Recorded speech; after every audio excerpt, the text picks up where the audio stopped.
Hello and welcome to Boom Fact Files. We continue our conversations with doctors trying to understand the reasons behind the spread of the COVID-19 virus, and also more importantly, what we, even as we improve our understanding, can do and should be doing to prevent this disease creating more casualties. So thank you so much for joining us, as I'm joined by Professor Dr. Arvind Kumar, founder of the Lung Care Foundation, chairman, Center of the Chest Surgery, and director of the Institute for Robotic Surgery at Sir Ganga Ram Hospital in New Delhi. Dr.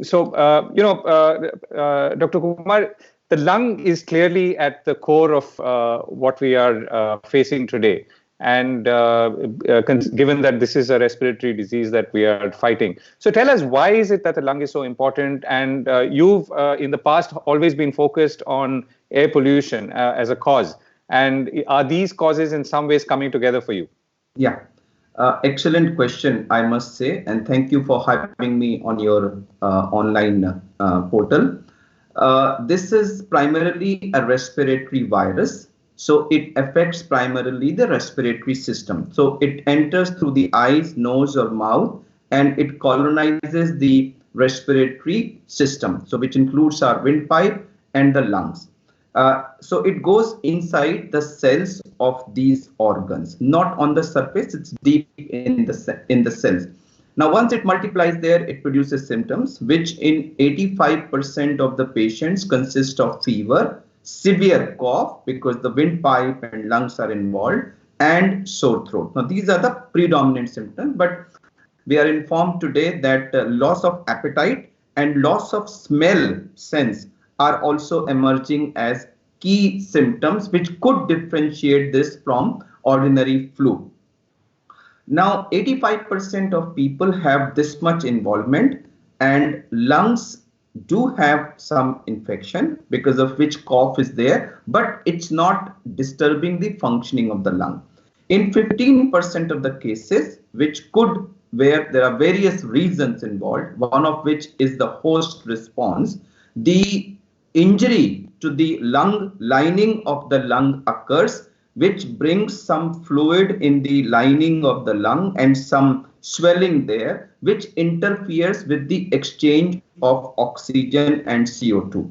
So your oxygen transport into the blood becomes less, and the person starts feeling breathless. Now that's the beginning of the serious 15% group. So first symptom is breathlessness. So the message is, if you are having fever, severe cough, and sore throat, if it's okay, fine. But any moment if you start having breathlessness, it's a warning sign that you must reach your doctor immediately, because this could. So as this increases, the oxygen transport gets affected more and more. So initially these people need oxygen. However, roughly 5% of them, the oxygen alone does not suffice, and they need to be supported by artificial breathing by going to ICU, being intubated, connected to a ventilator. Now, ventilator is basically a machine which pushes a pre-decided amount of air with pre-decided percentage of oxygen in that air into your lungs forcefully by a rhythmic movement, which is fixed at about between 12 to 24 per minute. So at regular interval, it pushes high oxygen concentration air into the lungs, which maintains the transport of oxygen into the blood and maintains your blood. In about 2% of cases, and this figure could be higher in the elderly with comorbid conditions, even this does not suffice. They develop cardiac complications and other problems, and they die. So the reason lungs get affected is because it's primarily a respiratory system virus. Part 2 of your question, if you are a person who already has diseased lung because of the ill effects of air pollution, as is very common in our country, and then on top of that you have this problem, you have a higher chance of being in that severe 15%, and also higher chance of requiring ventilator and associated problems also. So there is a strong connection of pollution here with mortality due to COVID-19 infection. So would it be correct, at least for me to ask then, that whether patients in Delhi or a city like Delhi have a higher chance of contracting the disease or suffering from it if contracted than maybe other cities like, let's say, Bangalore, which has much lower or much better air quality? So, we are in a stage where the infections have mainly increased in number in the last 5 days only, and getting demographic data of these people and their other details at present is out of question. But we have data from Italy, who's about 3 weeks ahead of us or 4 weeks ahead of us in this misfortune. And there is clear-cut data emerging from Italy that certain areas in northern Italy, which were highly polluted areas, those areas have had a much higher, much faster spread of the disease in the population, number one. Number two, much higher incidence of lung complications in them and higher death rates also. And the postulation is that these particulate matter which is present in the air, somehow these viruses tend to get attached to those particulate matter, and as the particulate matter circulates, it helps in faster dissipation of the bacteria. So the viruses piggyback on those particles and enter the leg space. Yeah. So it increases the dissemination, so therefore higher chance of getting the disease, more disease in the society, and more severe disease in the society. This is the data from northern Italy. We need to wait and see what the data emerges from our country. Right. Now, one of the things that is advised to citizens and people like us is to improve our immunity or ensure that we are healthy and maintain a high level of immunity in all the traditional ways. Now, is there something that can be done, since the lung, as you pointed out, is at the core of this challenge, that can be done to improve the immunity of the lung itself, or is it a general immunity that we have to all make sure that we keep a high level of? Yeah, so I'll answer this question in two parts. One is something which is definitely at the core of control of spread of this infection, for which there are two things everybody will be knowing, but there is no harm in repeating it, that keeping distance, social distance. So when you cough or sneeze, the droplets which come out, they're supposed to travel for a meter or so. So if you keep a meter plus, or preferably 1.5 meter plus distance from anybody you are talking to or meeting, worst scenario, even if he's infected and even if he's throwing out infected droplets, there are very little chances that they will travel up to your nose and go through your breathing into your system. So one is social distancing, and the other and even more predominant method of transmission is through hands.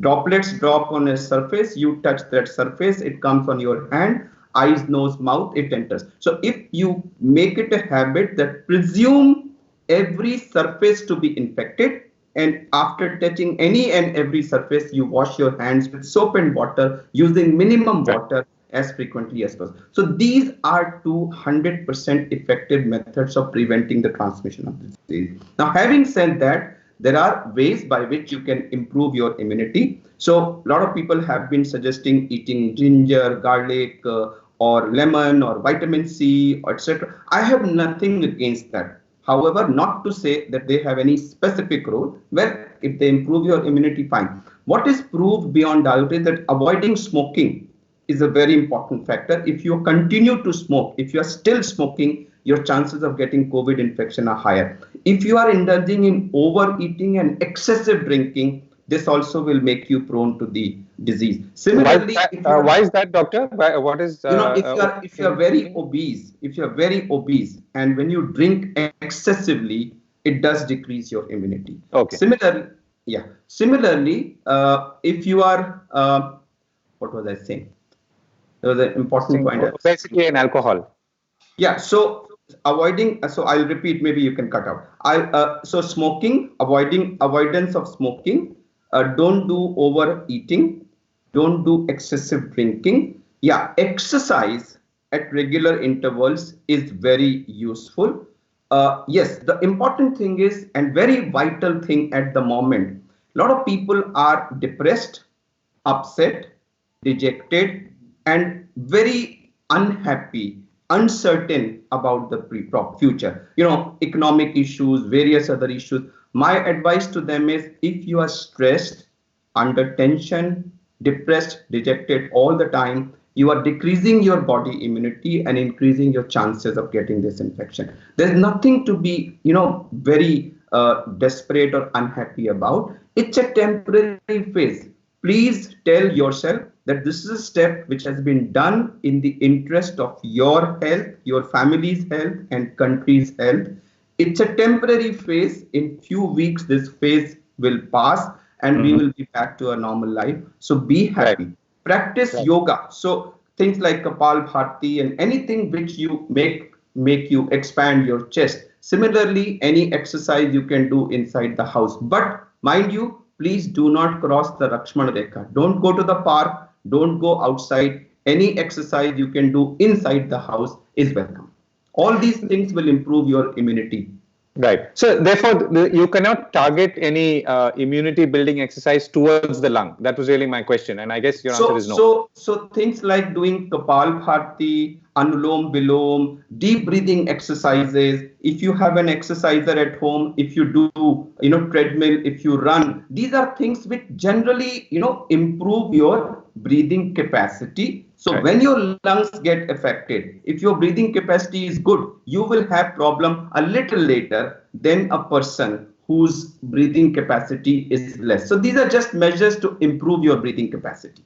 So one of the myths that was going around earlier, maybe a couple of weeks ago, not so much right now, was that, if you hold your breath for a minute or if you can't hold your breath for a minute, you may be, a potential candidate for COVID-19. So are these connected? And is this why this particular myth was? So answer is that a normal person should be able to hold his breath for about 30 to 40 seconds. If you take a deep breath in and you hold it, you should be able to hold it for 30 to 40 seconds.